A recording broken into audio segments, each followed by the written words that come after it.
Matteo Salvini ha deciso che il ponte sullo stretto di Messina si deve fare e quindi si mette subito al lavoro. Arriva in ufficio una mattina e dice: allora, abbiamo le 3 proposte per costruire il ponte sullo stretto? Dice: allora guardi signor Ministro, sono arrivate 3 proposte. Un'azienda tedesca, la von Schulz, che vuole 3 miliardi di euro, un'azienda francese, la DuPont, che vuole 6 miliardi di euro e un'azienda italiana della Sicilia, la Falsaperla in Figli, che vuole 9 miliardi di euro. Allora Salvini dice: ma come mai queste differenze? Ma ci forse sarà un fatto di materiali utilizzati, di qualità del lavoro, di tipo di progetto? Ce li possiamo interrogare, ce lo facciamo spiegare, no? E allora chiamano ad uno i capi di queste aziende. Dice: allora cominciamo con il signor von Schulz. Come mai lei pretende 3 miliardi di euro per realizzare il ponte sullo stretto di Messina?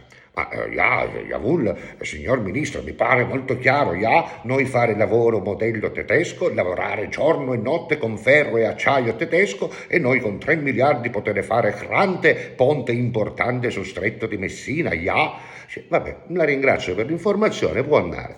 Il signor Dupont lo fanno accomodare. Allora, signor Dupont, il tedesco ci ha chiesto 3 miliardi di euro, lei invece ben 6, come mai?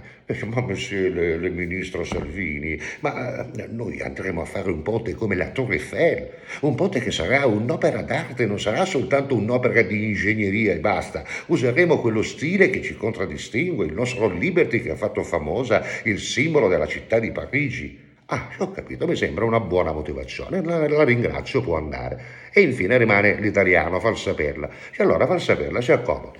Buongiorno, signor Ministro. Guardi, non le nego che il tedesco ci ha chiesto 3 miliardi, il francese 6 miliardi, ma lei 9 miliardi.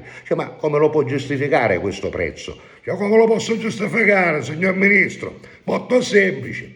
3 miliardi me li prendo io. 3 miliardi se li prende lei e 3 miliardi ce li diamo a tedesco che ci fa il lavoro.